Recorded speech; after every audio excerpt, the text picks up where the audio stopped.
बाबा कहते हो यही बच्चे मेरे ताज तुम्ही, नैन के नूर लाडलो मेरी आवाज तुम्ही, मेरी दुनिया में तेरे दम से उजाला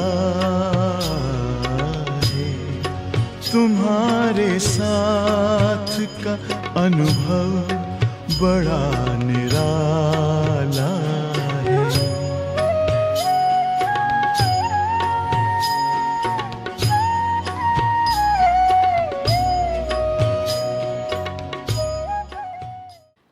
तो 62 में जब मम्मा बम्बई थी तो हर संडे वो क्लास कराती थी पब्लिक के प्रोग्राम के लिए।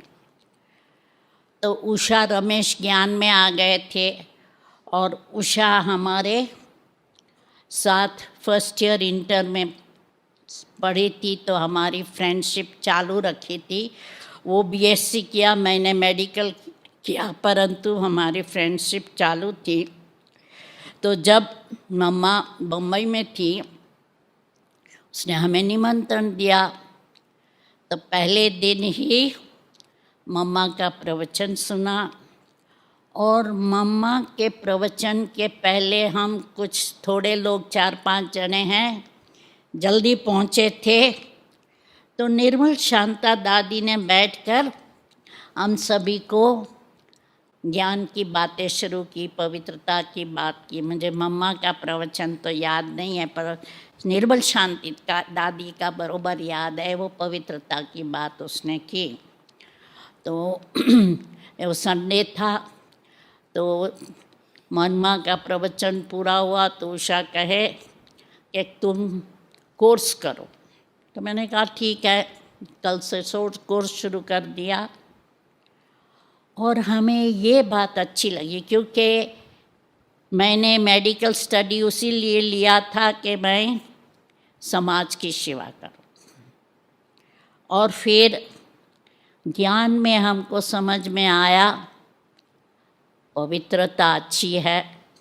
और उस समय तक हमने शादी नहीं करनी थी और करनी भी नहीं थी। मैंने सोचा शादी करूँगी तो ऐसे के साथ करूँगी जो हमारे साथ गांव में चलें, क्योंकि बम्बई में तो बहुत डॉक्टर हैं, बम्बई में प्रैक्टिस करके क्या करेंगे।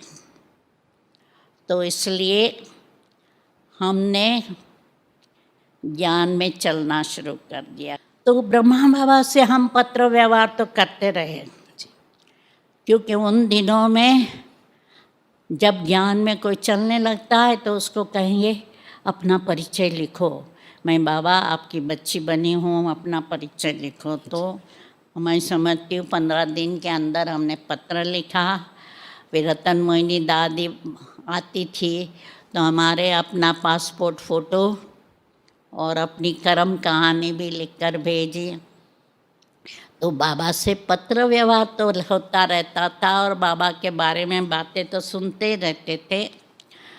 तो फर्स्ट टाइम 1964 में मैं मधुबन में आई, तो उस समय क्या था कि 64 में हमारी छुट्टियां थी और दादी निर्मल शांता उस समय यूपी पंजाब का टूर पर जा रही थी। तो उसमें मैं भी शामिल हुई और हमारा अंतिम स्टॉप था मधुबन। परंतु हम लोग जालंधर में थे और मालूम पड़ा ये मम्मा बम्बई आई है, मम्मा को कैंसर है। तो इसलिए हमारा बीच का बंद करके, क्योंकि निर्मल शांता दादी उस समय बम्बई की इंचार्ज थी और मम्मा बम्बई में आई थी, तो इसलिए हम लोगों ने टूर आधे पर बीच में 2-4 शहर छोड़ दिए और आबू आए और आबू में ब्रह्मा बाबा से मिलने हुआ।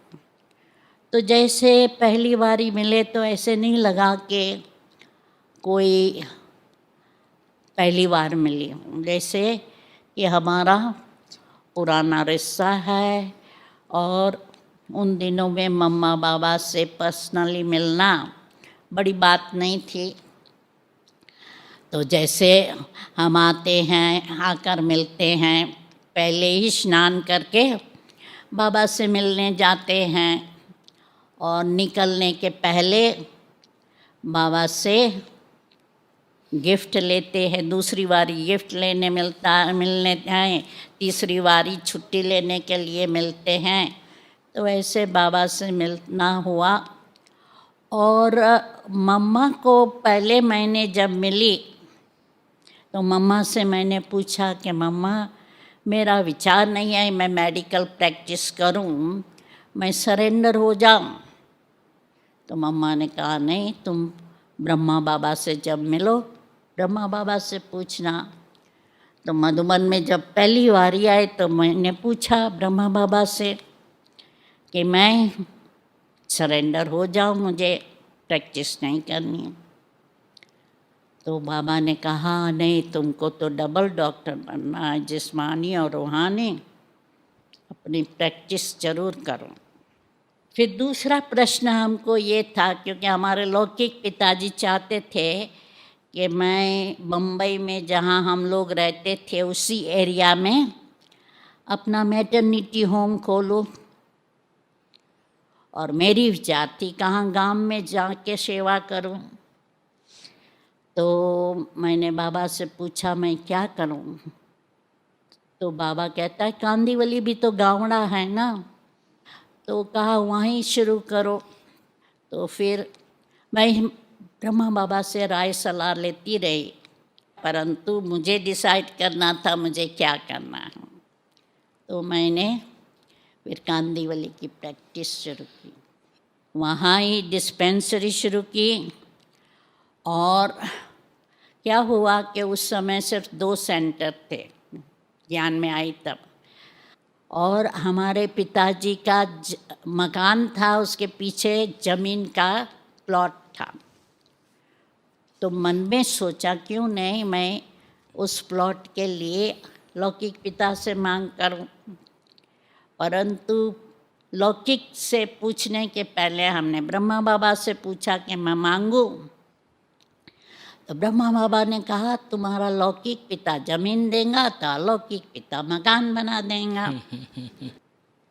तो उसने तो उस समय 63-64 में कहा 20,000 दूंगा, फ्लैट ढूंढो। तो हमने ढूंढना शुरू किया, कांदीवली, मलाड, बोरीवली, समझो 3 सबब में मकान ढूंढना शुरू किया। तो जब डिस्पेंसरी कांदीवली में शुरू की तो हमने कहा मकान भी कांदीवली में ही होना चाहिए। तो उन्होंने तो 20 का मार्जिन दिया था, परंतु मैंने 40 खर्च किया, क्योंकि 2 फ्लैट लेना पड़े ना जी। एक फ्लैट तो वहाँ तो उस समय कितना छोटा होता है, 12 by 14 मोस्टली, सिटिंग रूम। तो क्लासरूम तो बड़ा चाहिए ना, तो इसलिए 2 फ्लैट का हमने एक फ्लैट किया, एक फ्लैट का पूरा हॉल बनाया और एक फ्लैट में एक बेडरूम, एक सिटिंग रूम, किचन। तो वो जब बनकर तैयार हुआ तो मैं वहाँ रहना शुरू किया। और बाबा ने शुरू से हमको एक माता दी जो किचन वगैरह का देखभाल करे, क्योंकि मैं तो डिस्पेंसरी में जाना होता था 9 से 12, शाम को 6 से 9। तो इसलिए एक माता दी और एक टीचर मैन, वो 2 हमारे साथ सदैव कांदीवली में रहे। तुझे देख कर जग वाले पर यकीन नहीं क्यों कर होगा, जिसकी रचना इतनी सुंदर वो कितना सुंदर होगा, वो कितना सुंदर